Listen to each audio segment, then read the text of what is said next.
Your most awesome work was done through the frailty of your Son.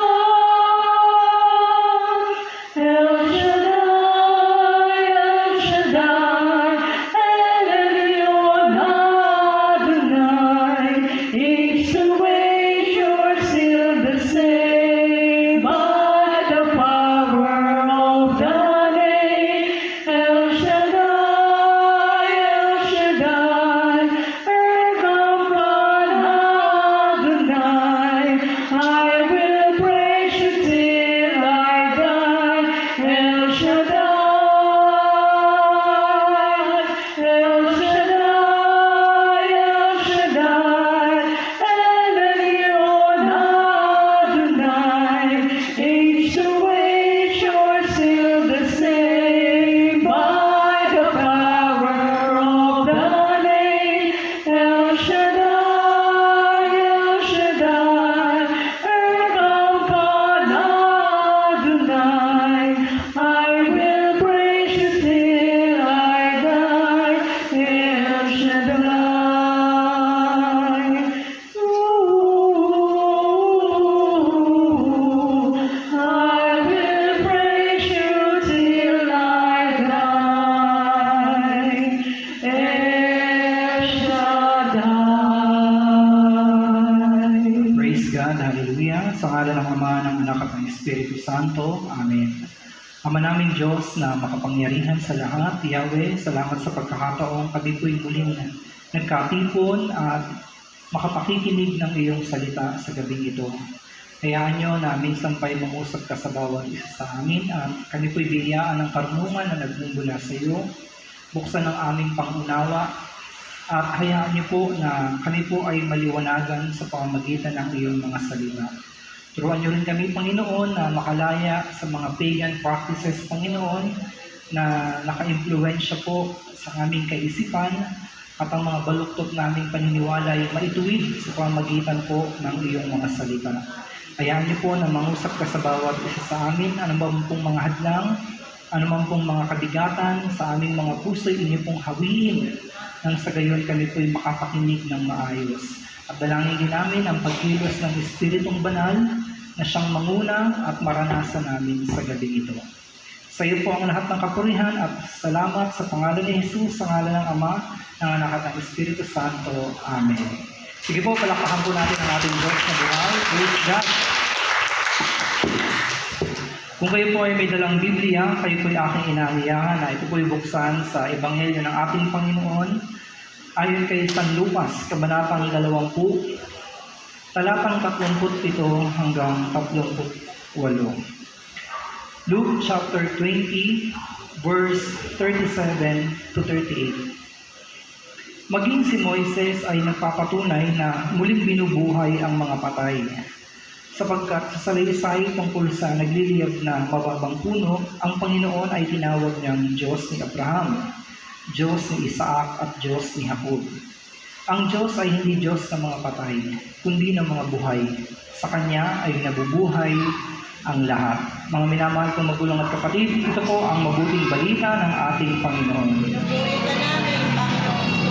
Sige po, palakpakan po natin ang pagkakabasa po ng mabuting balita. Pwede na po kayo magsipo sa presensya ng Panginoon at magandang gabi po sa inyong lahat, mga kapatid.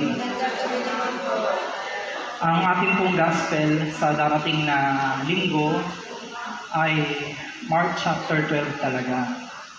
Ito po ay tungkol sa pinakamahalagang utos sapagkat may nagtatanong sa ating Panginoon na isang matalinong tao at tinatanong niya kung ano ba yung pinakamatimbang sa dami ng mga kautusan na sinusunod ng mga Israelites, alin ba doon yung lalo't higit na pinakamahalaga.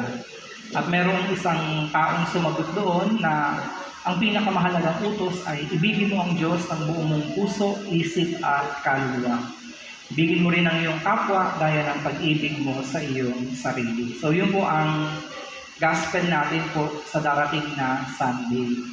Pero ngayon po, meron akong itatakil sa inyo ng sa gayon kahit paano ay ma-enlighten ang isip ng bawat isa sa atin, lalo't maraming mga youth sa lugar na ito, mga kapatid. Pag-aaralan natin yung pagan origin ng Halloween. No? Kasi akala kasi ng maraming tao, even Christians, ano lang to, parang ordinary season or special season. Ano bang pagkakaunawa niyo sa Halloween? Ano ba yan? Ano ba yung Halloween? Panahon ng mga katatakutan, no? Panahon ng mga patay na nabubuhay, mga decoration na nakakatakot. Pag pumunta kayo sa mga mall, makikita kayo ng mga skeleton sa labas ng gate, may mga sapot ng gagamba, may mga vampire, may mga paniki. Pero alam niyo, sa totoo lang, ang Halloween ay hindi po masama ang pinagmulan na salita, mga kapatid. Ang Halloween po ay galing po sa salita na All Hallows Eve. All Hallows Eve, mga kapatid. Ito po ay panahon ng pag-alala sa mga naging buhay na mga martir na mananampalataya. Ito yung mga santo na pinatay dahil po sa kanilang pananampalataya. Kagaya na lang po ni Santa Lucia na dahil po sa kanyang faith ay binukit ang kanyang mata. Meron namang isa na tinanggalan ng ngipin, nakalimutan ko lang yung pangalan. At meron pa na ipinakaladkad sa mga kabayo hanggang sa ito ay mamatay. So, ito po ay celebration of holy men and women na nire-recognize po ng ating pong simbahan. At tayo po ay naniniwala na ngayon ay kasama na po sila ng Panginoon. Amen?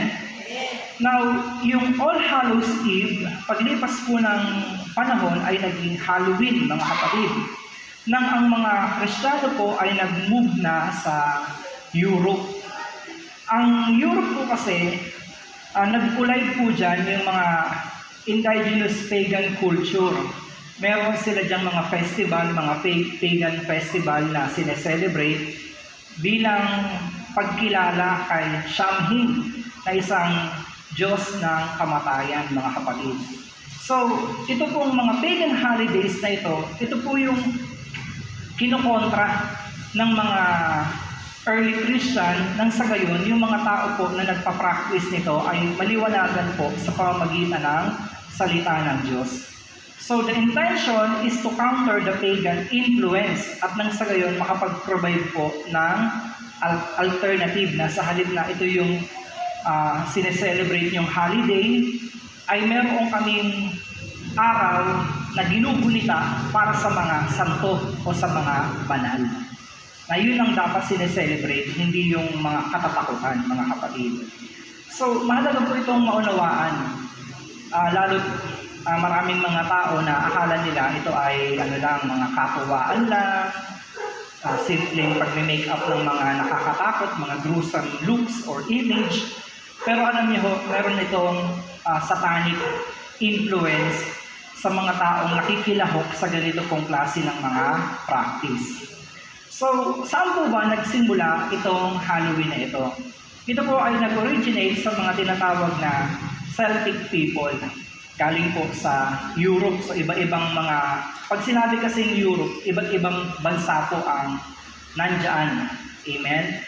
So, nagsimula siya, especially sa Britain, kung saan yung mga pagan druids ay nagsiselebrate ng ganito pong season or paghahanda nila para sa survival season or pagdating ng winter, yung taglamig. Sa atin kasi, ang season natin ay dalawa lang, tag-init at saka tag-ulan. Tag-araw, tag-ulan, mga kapatid. Ngayon, kapag medyo ubos ang budget mo, taglagas. Diba? Pag talagang simot na, ubos na, tagtuyot. Pero pag sa weather po, dalawa lang po, tag-init at tag-ulan. Pero sa ibang bansa ay 4 po na season ang meron sila, mga kapatid. So itong winter season, ang isa po sa kanilang mga pinaghahandaan kasi yung winter season ay mas mahaba ang gabi kaysa sa araw. Bagamat sumisikat ang araw sa kanila, pero yung init ay hindi masyadong ramdam. Kumbaga, medyo shady lang siya, konting liwanag. At yung mga halaman nila, yung mga itinanim nila, mga harvest nila, ay natatakpan pa rin ng mga niebe o ng mga yelo. Kaya po, pag ganito pong season, kailangan nilang ma-survive yung mahabang panahon na mas mahaba ang gabi kaysa sa araw, mga kapatid. Kaya po, ang ginagawa nila ay hina-harvest nila ng mas maaga yung kanila pong mga pananim. Kinakapay nila yung mga alaga nilang hayop kahit hindi pa panahon para hindi lang masayang at ito ay kanilang ma-preserve at nang sa gayon ay makasurvive sila sa mahabang panahon ng taggutom. At syempre, kapag mahaba ang panahon ng taggutom, mas malaki ang chances na mas maraming tao ang namamatay dahil po sa gutom. Imagine niyo na lang yung bagyong Christine sa nalalasa sa Bicol. Isipin niyo yun, ilang araw pa lang yun. Pero dumadaing na po sa gutom yung mga nasalanta po ng bagyo. 3 araw, 4, 5 araw ay mahirap nang i-survive. How much more pa kaya yung ilang buwan ng winter season, mga kapatid. Now, dahil po sa ganung panahon na mas mahaba ang gabi at mas malamig ang panahon, mga kapatid, yung imagery ng ganoon pong season ay kumakatawan po sa darkness. Siyempre, kapag darkness, nandoon po yung death, nandoon yung kamatayan, nandoon yung kadiliman, mga kapatid. So, pag Halloween, mapapansin niyo po, ang mga decoration ay mga bungo, ang mga dekorasyon po ay mga kalansay, mga skeleton, at ganoon po nila pinopromote yung Halloween season, mga kapatid. At karamihan po ng mga taong nagpa-practice nito ay wala pong kamalayan or wala po silang alam na sila po ay nai-indulge sa tinatawag po na divination. Pag sinabing divination, hindi po divine ha. Ito po ay panguhula or pagkonsulta sa espiritu ng mga taong namatay. So sabi po dito sa Merriam-Webster na aking pong na-search, divination is a practice of seeking knowledge of the future or the unknown supernatural means and communication with the dead. So, ang mga Celtic people, humahanap sila ng guidance mula po sa mga ancestral spirit.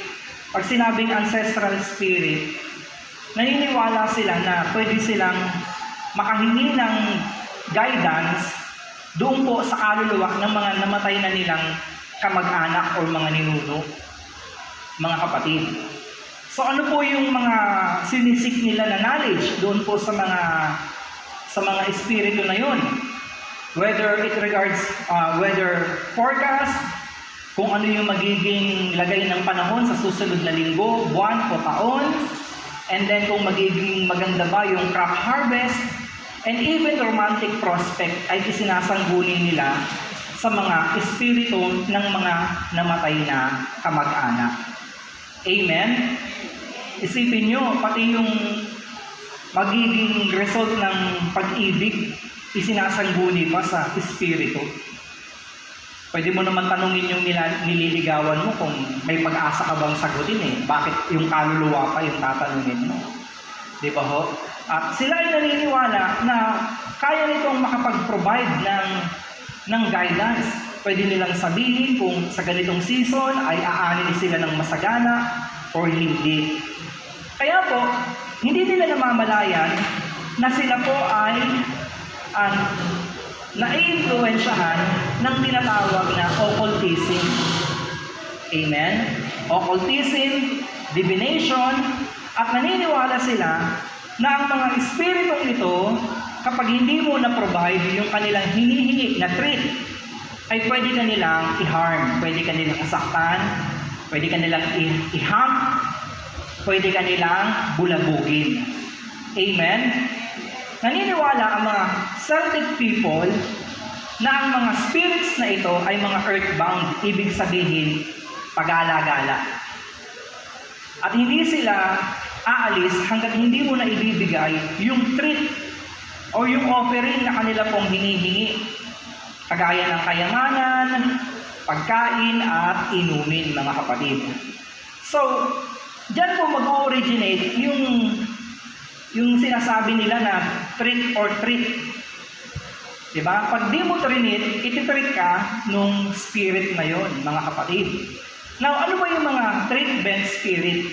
Ito po yung mga kaluluwa na ang kanilang mga itsura ay mga pangit. Mga comically distorted figure, mga kakapwa ang mga image or itsura. Di ba, minsan, pag Halloween, ang daming nagtitinda ng mga maskara na nakakatakot. Kakapak sa inyong bahay, mananakot. Pero, nung tinanggal yung maskara, parang wala namang nagbago, di ba? Parang yun pa din naman, mga kapatid. Kaya, habang lumilipas yung tradisyon na yon, mga kapatid, nakadevelop sila ng paniniwala na para matreat mo yung spirit na yon, ay kailangan mong maglagay ng mga kakapwa o mga nakakatakot din na mga image sa labas ng iyong bahay para sila ay hinlangin.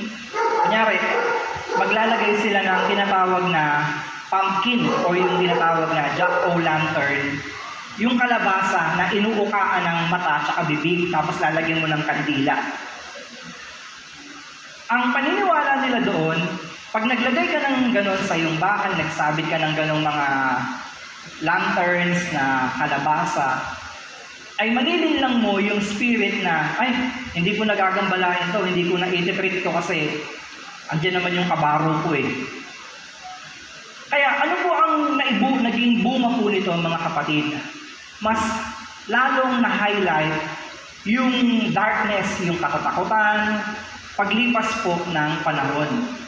Maigi na lang, sa gitna po ng ganyang mga paniniwala nila, mga baluktot na paniniwala, mga superstition, mga kapatid, ang Diyos pa rin po ay mahabagin sapagkat prinubay niya ang kanyang salita upang magbigay ng kaliwanagan sa mga taong nadirinlan ang pag-iisip. Amen?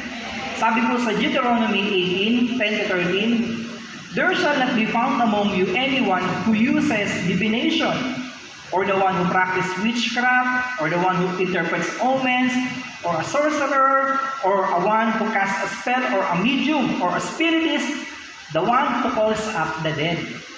Huwag kayong sasangguni sa mga medium. Dapat sa mga large lang. Diba? Pag sinabing medium, ito yung mga espiritista, mga mangkukulam, mga mananawas, mga kapatid. Kasi, ang mga mananawas, ang mga espiritista, ay may mga alaga pong mga espiritu. Yan po ay kada manggagamot, may mga naka-assign po dyan na mga spirit, mga kapatid. Kaya sila tinatawag na medium, sila kasi yung nagme-mediate o pumapagitna sa mga buhay at sa mundo ng mga patay. Pero ang sabi po ng Bible, sino man sa inyo'y huwag magsusunog ng kanyang anak bilang handog, huwag kayong manghuhula, huwag gagawin ang ginagawa ng mga mangkukulam, ng mga mananawas, at ng mga sumasangguni sa espiritu ng mga namatay. Sino mang gumawa ng alinman sa mga ito ay kasusuklaman ni Yahweh na inyong Diyos. Pakatandaan nyo, yan ang dahilan, kaya niya itinaboy ang mga nakatira sa lupain ito. Lubos kayong maging tapat sa Diyos ninyong si Yahweh. So, bakit ayaw ng Diyos na nagsisik ng guidance ang people of Israel sa mga kaluluwa ng mga namatay na? Kasi ito po yung practice ng mga tao na walang relasyon kay Yahweh. Sila po ay nagsisik ng guidance sa mga patay. Sinasabi na nga po ng Panginoon na ang Diyos ninyo ay hindi Diyos ng mga patay, kundi Diyos ng mga buhay. Wala na bang Diyos ang Israel na Nauwi na kayo sa pakikipag-usap sa mga espiritu ng mga namatay? Hindi ba ako ang inyong Diyos na nag-alis sa inyo doon sa Ehipto? Bakit kayo hihingi ng guidance sa espiritu ng mga taong namatay na? Amen?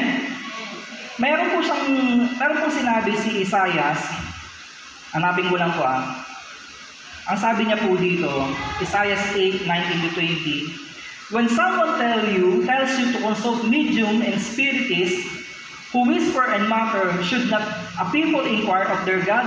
Why consult the dead on behalf of the living?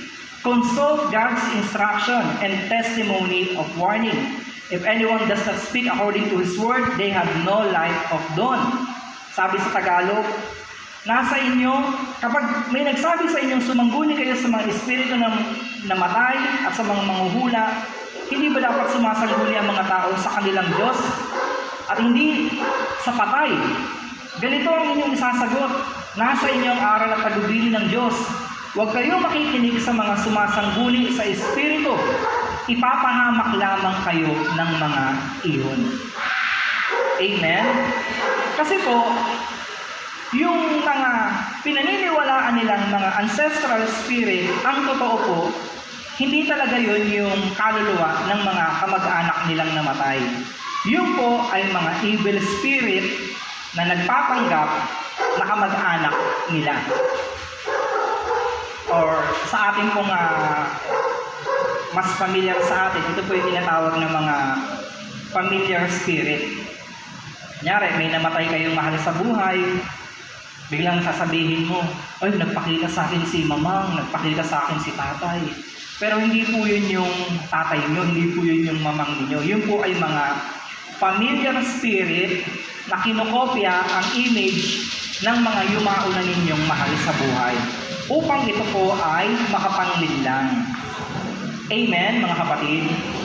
Now, ang ginawa po ni Pope Gregory IV, para ma-challenge po yung pagan practice na ito or pagan festival na ito, yung All Saints Day ay itinapat niya sa November 1. Amen? Nang sa gayon, ang mga tao na nagse-celebrate po ng pagan festival na ito ay ma-orient sila na hindi sila dapat tumatawag sa mga demonic spirit. Parang ganito. Nung dumating ang mga Kastila sa ating pong bansa, naabutan nila na ang ating mga ninuno ay sumasamba sa mga anito. Yung mga kahoy, mga bato, ang tawag po dyan ay animism. Hindi sumasamba sa anime ha. Animism, naniniwala ka na yung mga bato na yon, yung mga puno na yon ay may mga espiritu na nakatira. Now, nung dumating po yung mga Kastila, ino-orient nila na sa halip diyan kayo tumawag, meron kaming i-introduce sa inyo na mga tao na naging kalugod-lugod ang buhay sa harapan ng Diyos at naging mga banal, naging martir sa harapan ng Diyos. Sila santo ganito, santa ganyan. Ito ang inyong tularan. Ito ang inyong tawagan sa halip na yung mga bato at kahoy na yan na wala naman talagang buhay at hindi kayo mapapakinggan. Amen? Now, ang layunin po, kung bakit po ito itinapat doon po sa Samhain Festival, mga kapatid, ay nang sa gayon, mabuksan ang kanilang isipan na yung mga ancestral spirits na kanila pong pinag-aalayan at tinatawagan ay hindi po tama. Ito po ay nauuwi sa tinatawag na necromancy, pakikipag-usap sa patay. Amen? Now, hindi lang po spiritual warfare ang nagaganap pagdating po ng mga Halloween season, mga kapatid. In fact, tumataas din po ang crime rate sapagkat marami pong nag-celebrate ng Halloween ang nai-indulge sa paglalasing at sa kung ano-anong mga kahalayan. At yung iba pang mga bata, pag nanineglect ng kanilang mga magulang ay nawawala at makikita na lang nila na nandoon sa hindi magandang sitwasyon o kalagayan, mga kapatid. Amen?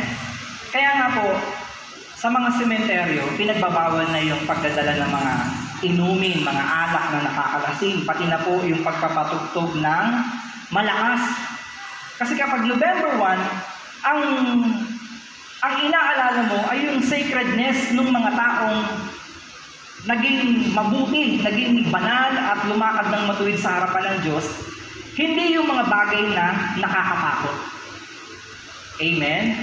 Kaya, pag pupunta kayo sa sementeryo, ang bubinitain yung alaala ng namatay na magaganda, hindi yung doon pa kayo nagparty sa puntod, sa nicho, doon pa kayo nag-inuman, may dala pang balisong yung isa. Kaya, nung nalasing, nagkalabasan ng sama ng loob, maya-maya, naglabasan na ng mga patali, maya-maya, nagsaksakan na. Sunod na November 1, sila naman yung dadalawin tuloy. Amen? Kaya po, mas mahalaga na yung ganito pong mga season ay naituturo, lalo na sa mga kabataan, na hindi po dapat nagpa-participate sa ganyang klase po ng mga pinapauso ng mundo. Amen? Now, pagdating po sa Amerika, mas naging talamak yung trick or treat na tinatawag. Kasi yung mga kabataan doon, yung mga ano tawag dito, yung mga nakalimutan ko yung word eh. Basta yung stage ng kabataan na medyo parang ano sila, yung mga pasaway. May term dyan eh. Ginagawa nila yung trick or treat na pamamaraan para makapang kikil o yung makapanghingi sa mga bahay-bahay.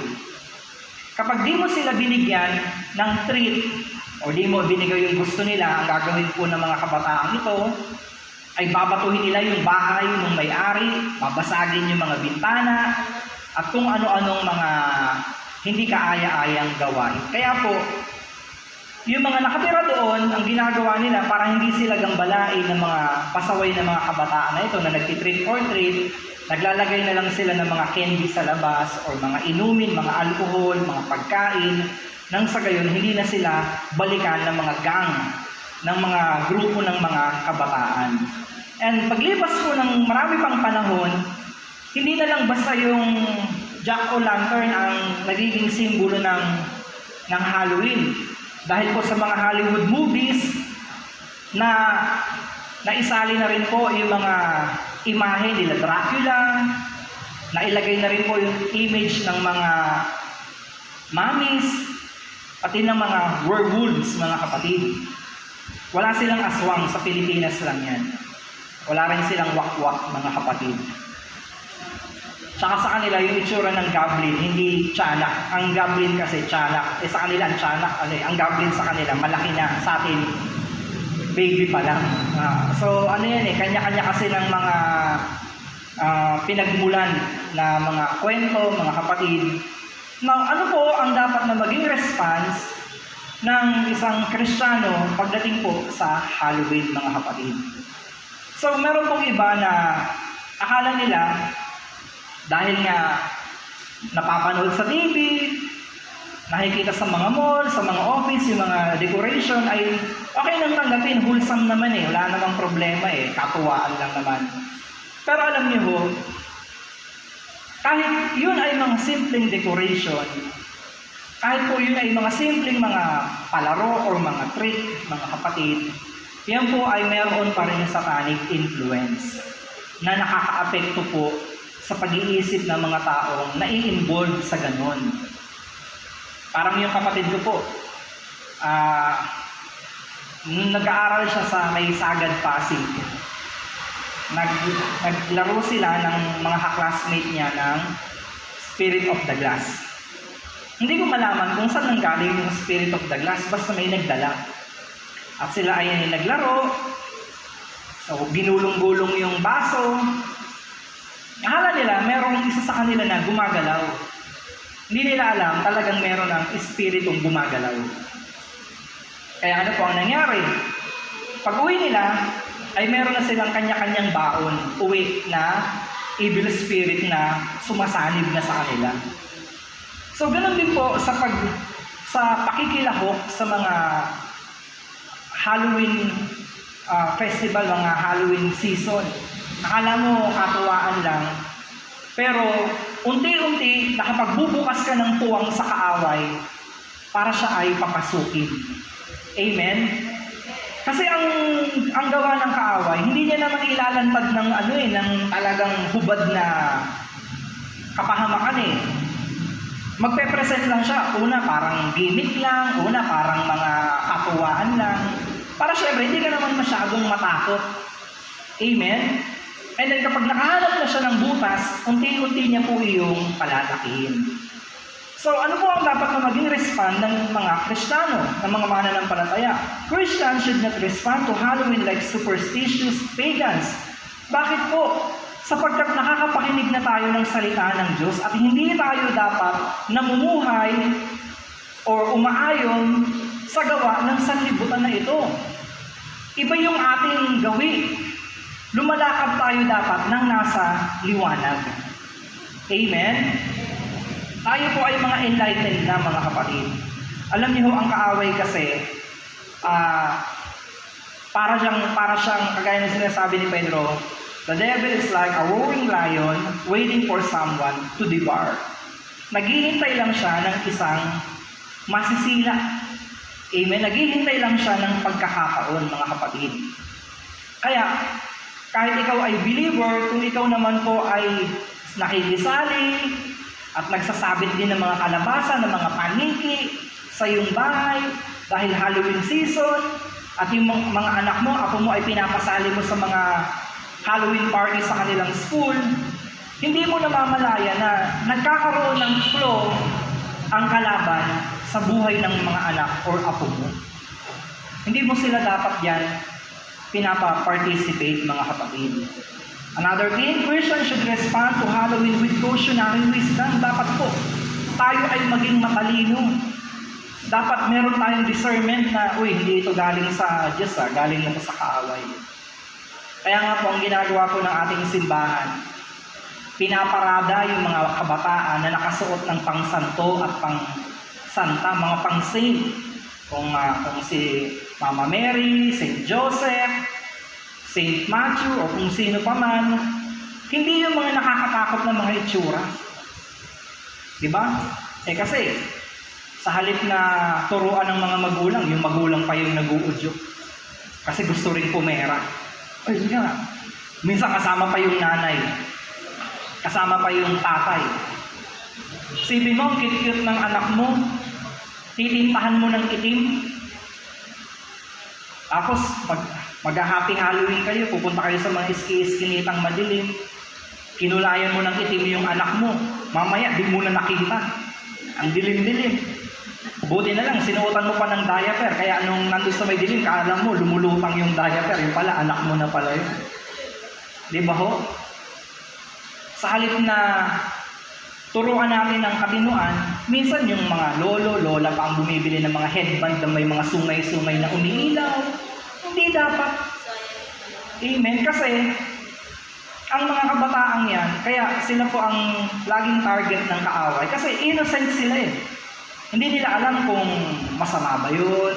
Hindi nila alam kung may satanic influence ba yung practice na ginagawa. Basta sa kanila, happy Halloween, trick or treat, may mga ganun-ganun. Tapos may make-upan mo pa na may mga dugo-dugo sa mukha. Diba? Sa tondo, talagang ginagastusan pa nila. Yung iba, umaarkila pa ng kabaong. Isipin niyo yun, para lang sa parada. Tapos, may sasaling wak-wak ang ulo. Yung isa, bit-bit yung ulo. Di ba ho? Yung isa naman, labas na yung bituka. Yung isa naman, hila-hila yung kabaong. Pero alam niyo, sino ang nag-glorify? Ang Diyos ba? Hindi po. Si Satan ang kaaway. Kasi ang gusto niya, ang napopromote ay mga nakakabiri, ang napopromote ay mga nakakatakot. Pero alam niyo, may nakita akong talagang nakakapang nilabo talaga na nag-costume ng pang-Halloween. Grabe, paglabas nung bata, dala-dala niya yung mga bill ng Meralco, bill ng tubig, bill ng PNBP, mga bayarin. Nakakatakot talaga no? Amen, mga kapatid. Kaya ho, alam niyo ho, we should stay away from Halloween parties, mga kapatid, kasi ito po yung nagiging breeding grounds ng kaaway. Kaya, minsan iihi ka na lang, di ka pa makaihi, kasi natakot ka na doon sa mga nakita mo. Tapos pupunta ka ng CR, yung ilaw, patay sindi. Dapat kasi palitan nyo na yung bumbilya para hindi na yung kikitap-kitap. Di mo tuloy malaman kung gawa ng multo o grounded lang. Di ba? Di ka tuloy mapanatag, papasok ka sa kwarto, sa halip na hihiga ka na lang, parang feeling mo merong kung anong nasa ilalim ng katre. Di ba? Pagbalikwas mong gano'n, biglang may lumabas sa ilalim ng kama na listahan ng utang. O di, nakakatakot talaga yon. Lalong di ka makakatulog. Amen. Kasi po, bakit? Kapag ang pinipit natin sa ating utak ay mga bagay na gruesome, bagay na horrific, nakakatakot, ano po ang idudulot nito sa atin? Takot. At ang takot ay hindi po galing sa Diyos. Maliban na lang sa banal na pagkatakot. Pero yung natakot ka na, hindi ka na normal, kada kunting kaluskos, iniisip mo kung ano na yun. Diba? Kaya minsan, gumalaw lang ng konti yung sampayan. Akala mo may kung ano na. Diba? Napadaan ka lang sa pintuan, biglang kinilabutan ka. Yung pala, may wire lang na natalupan, nag-ground ka, hindi mo alam. Di ba ho, mga kapatid?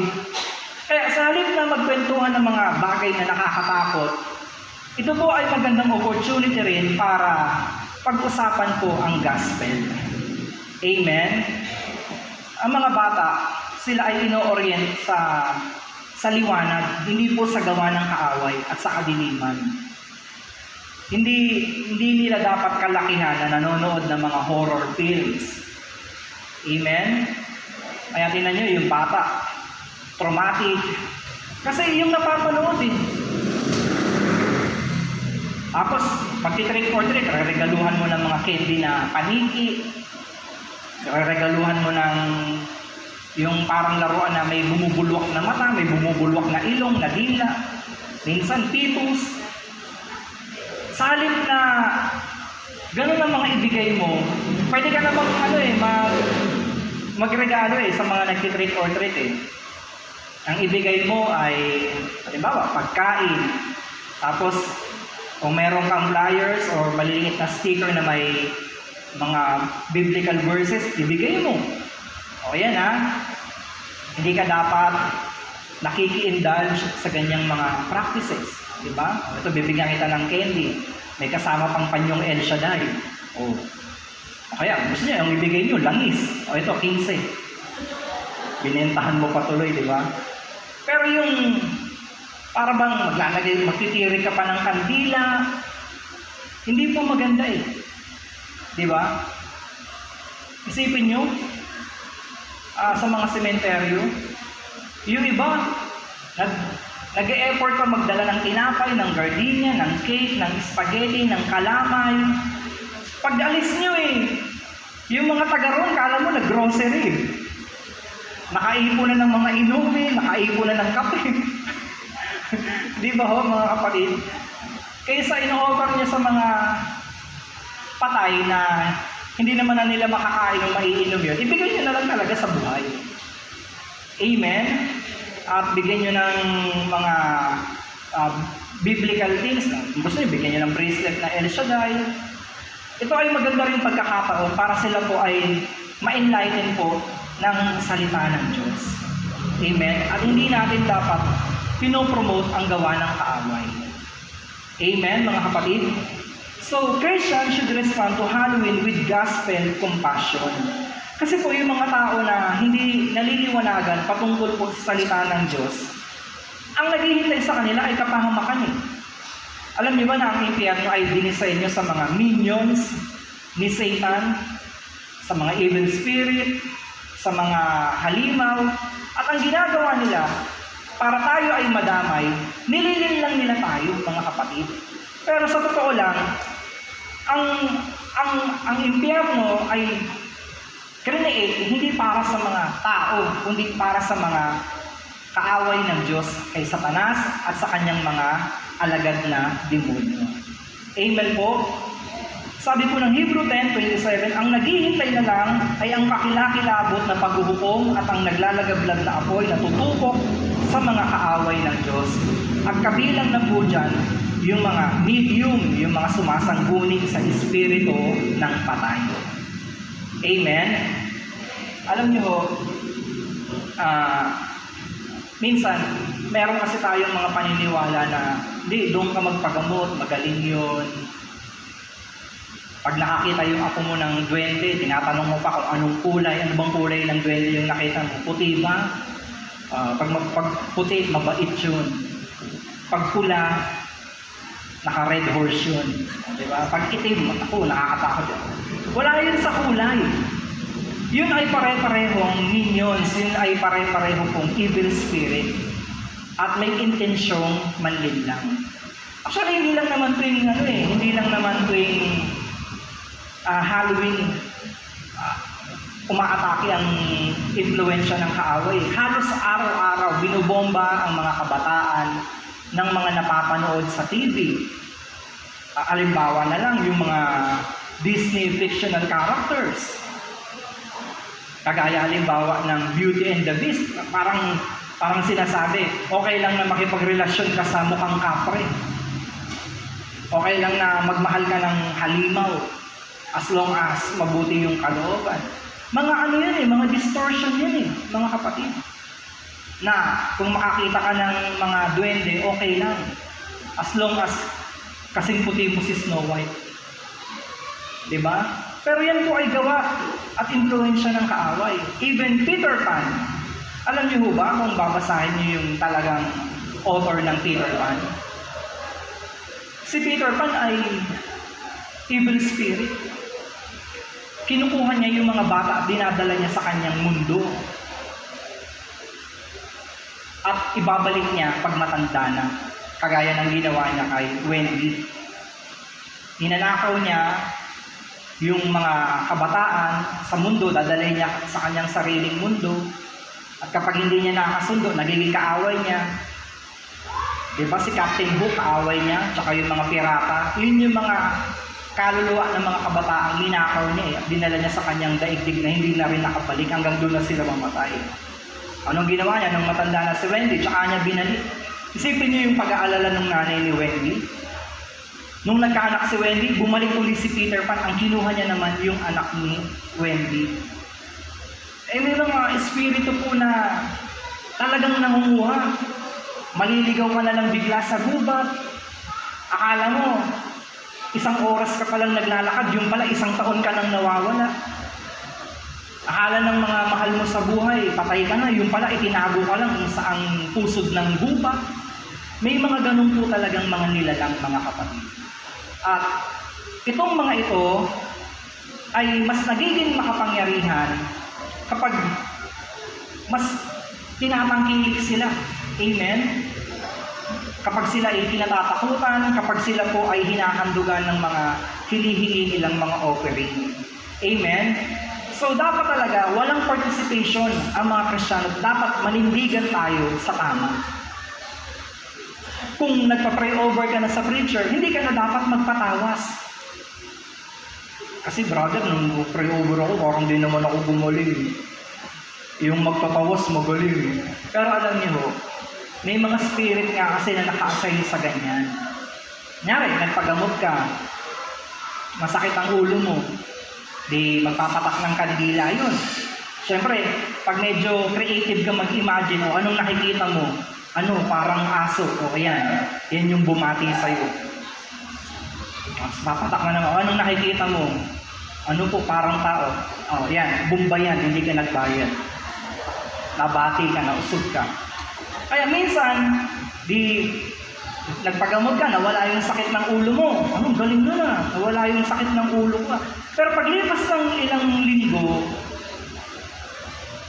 magkakasakit ka na naman, leeg mo naman. Kasi ililipat lang yun hindi ka pwedeng gumaling ng papauwi, ililipat-lipat lang yun. Kaya babalik ka na naman, sabi mo, magaling yun ay magpapagamot ka, papahira na naman ang kung ano-anong mga langis na may dasal yung leeg mo. Parang preacher din yan eh. May pare-over, may langis. Sa kanila lang may kandila, di ba? Tapos, gagaling ka na naman. Isipin mo, galing talaga nun eh. Pero mga ilang buwan, lilipat naman sa dibdib, sa tiyan. Kasi po, hindi sila pwedeng magpagaling ng totoo. Kasi kapag pinagaling ka ng totoo, mawawalan sila ng hanap buhay. At syempre kapag gumaling ka na, hindi ka na babalik. Di ba ho? Pero ang kagalingan na ibinibigay sa atin ng Diyos ay kumpleto at buo. Hindi yung uutay-utayin ka. Amen? Hindi ka rin dapat nagsisik ng divination sa mga espiritu. Yan po ay mga padala, palipadhangin ng kaaway. Kaya, pansinin niyo ho, pag hindi tayo tumitigil sa paglapit sa mga albularyo, mga manggagamot, paulit-ulit lang yung sakit eh. Kasi hindi tayo natututong magtiwala ng lubos sa Diyos ng mga buhay. Hanggat di tayo nagtitiwala kay Yahweh El Shaddai, paulit-ulit lang, pabalik-balik lang, nakakakita ka pa rin ng evil spirit, nakakaramdam ka pa rin. Kasi nga, meron pa rin siyang breeding ground sa pagkatao mo eh. Sa pamamagitan nyo ng mga panonood ng mga nakakatakot na palabas, at hindi pa rin talaga intact yung relationship mo sa Lord. Amen? Sa kabilang banda, yung mga ganyan pong mga pangyayari sa ating buhay, minsan, ito rin yung nagiging way para mas lalo tayong kumapit sa Diyos. Kasi ako nga eh, nung nasaliban yung kapatid ko hindi naman ako naniniwala talaga nung umpisa eh. Nung nangyari sa kapatid ko, naniwala na. Sabi ko, kung totoong may masamang espiritu, may demonyo, mas lalong totoong may Diyos. Kaya, although natatakot kami nung una, pero mas lalo namang tumibay yung aming pananampalataya, mas lalo kaming nagkapit-kapit, nagkaisa ng aking nanay at mga kapatid na patuloy na dumalo sa gawain ng Panginoon para talagang lubusang gumaling yung aking kapatid. Kasi alam niyo, yung kapatid ko, kahit nasa chapel na, sinusundan pa rin ng evil spirit. Magsisimba rin.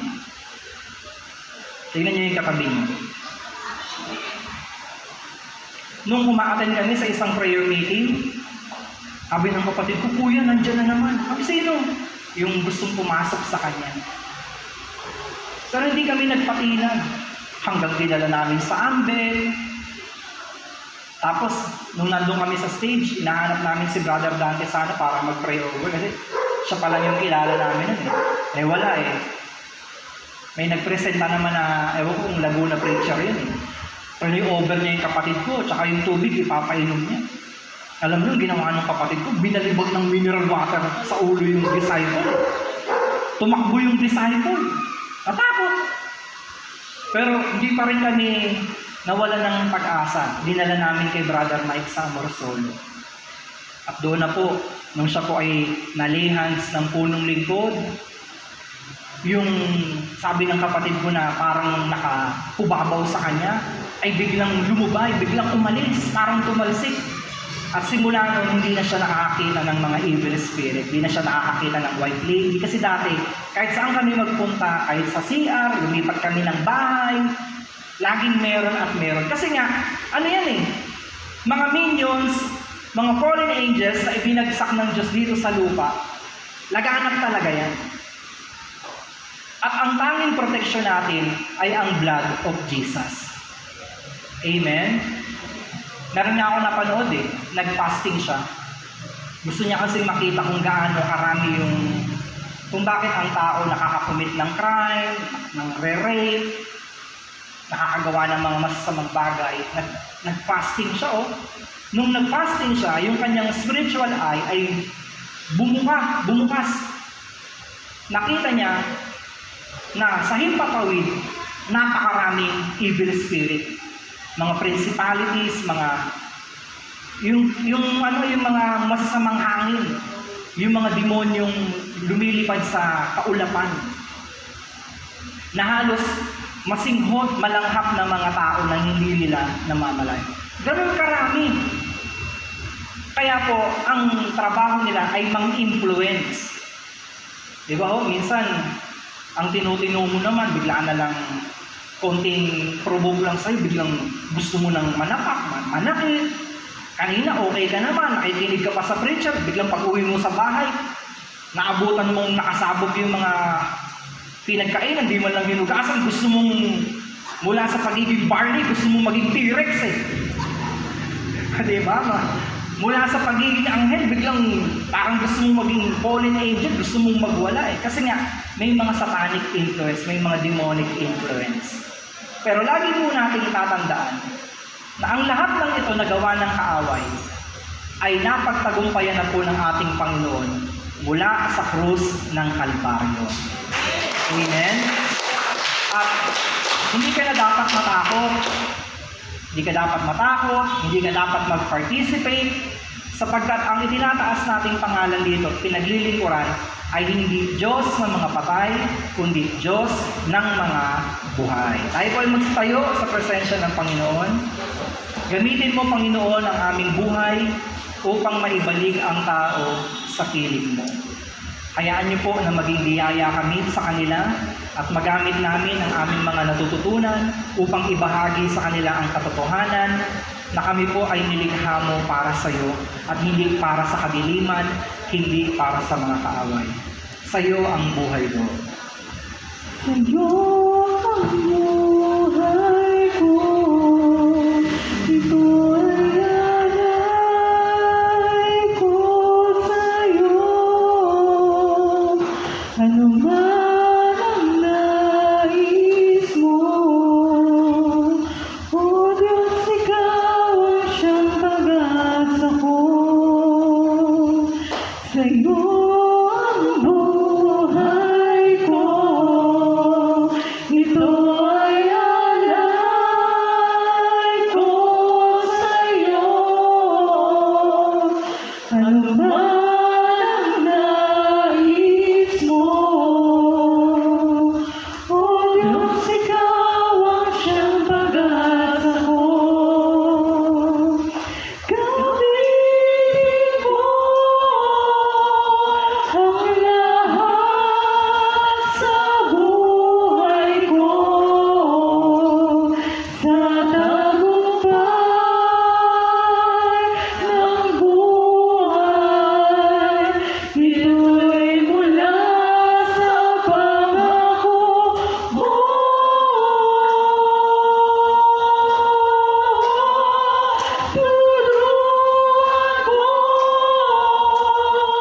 mo na magmahal ang puso ko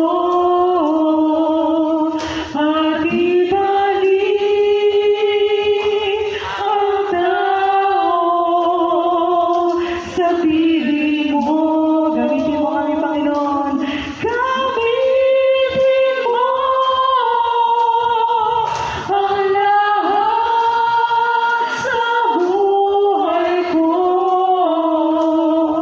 sa tagumpay ng buhay. Ito'y mula sa pangako mo.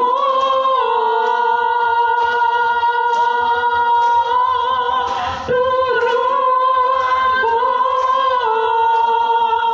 na magmahal ang puso ko at ibalik ang tao, at ibalik ang tao, at ibalik ang tao sa piling mo. Salamat, Panginoon, sa iyong salita na nagbibigay ng kaliwanagan sa amin. Patawarin niyo kami, Panginoon, kung minsan sa aming buhay, kami po ay nakiisa o naging kabahagi ng mga pagan festival na ito o mga Halloween parties na ito, Panginoon, na hindi pala ayon sa iyong kalooban. Turuan niyo kami, Lord, na sa tuwing sasapit ang ganitong season, ang mas pahalagahan namin, Panginoon, ay ang sacredness ng mga martir, ng mga taong naging banal sa iyong harapan, at hindi ang mga padala ng kaaway, hindi ang mga nakakatakot na image, hindi ang mga distorted figures, Panginoon, at higit sa lahat, Lord, sa ganitong mga season ay mabigyan kami ng pagkakataong madala ang iyong salita at maliwanagan din ang mga taong hindi pa lubos na nakakaunawa. Hayaan niyo po, Panginoon, na sa tuwing gugulitain namin ang mga tao na naging banal sa iyong harapan, magkaroon kami ng desire na lumakad din ng ayon sa kanila pong mga naging buhay, Panginoon, at makasunod ng ayon sa iyong kalooban at hindi po katulad ng sa ipinopromote ng daigdig na nagpo-promote ng mga nakakatakot na bagay, Panginoon. Lord, turuan niyo rin kami na sa mga kabataan ay mai-orient namin sila sa murang edad pa lamang na hindi sila dapat nagpa-participate sa mga trick or treat or mga Halloween parties, Panginoon. Sa aming mga nakatatanda at mas higit na nakakaunawa, kami po ay maging role model, maging maayos na huwaran, Panginoon, sa mga kabataan. At dalangin namin, Lord, na ang iyong liwanag ay tanglawan ang mga taong nadirinlan pa sa ganito pong mga practices. Pagpalain niyo rin po, Panginoon, ang lahat ng dumalo, nawa ang kanilang mga napakinggan ay tumimo sa kanilang mga puso at hindi maagaw ng kaaway, Panginoon. At proteksyonan niyo rin po kami ng iyong banal na dugo mula sa lahat ng palaso ng kaaway, sa mga bitag ng kaaway. Kami po ay palagi niyo pong ingatan. Samahan kami palagi ng iyong mga mandirigmang anghel at ilayo kami sa lahat ng uri ng mga disgrasya at kapahamakan, pati ng mga kasakitan, pati na pong mga mahal namin sa buhay, asawa, anak, apo, ay lagi pong samahan ng iyong divine grace and divine protection, Panginoon. At wala kaming ibang i-acknowledge na Diyos na pagmumula ng kagalingan, wala kaming ibang hihingan ng tulong, hihingan po ng gabay, kundi ikaw lamang, Yahweh El Shaddai. At hindi kami tatawag sa espiritu ng mga patay sapagkat ang Diyos na aming pinaglilingkuran ay si Yahweh El Shaddai, Diyos ng mga buhay. Sa iyo po ang lahat ng kapurihan at salamat sa pangalan ni Jesus, pangalan ng Ama, ng Anak at ng Espiritu Santo. Amen. Pagpalain po tayong lahat ni Yahweh El Shaddai.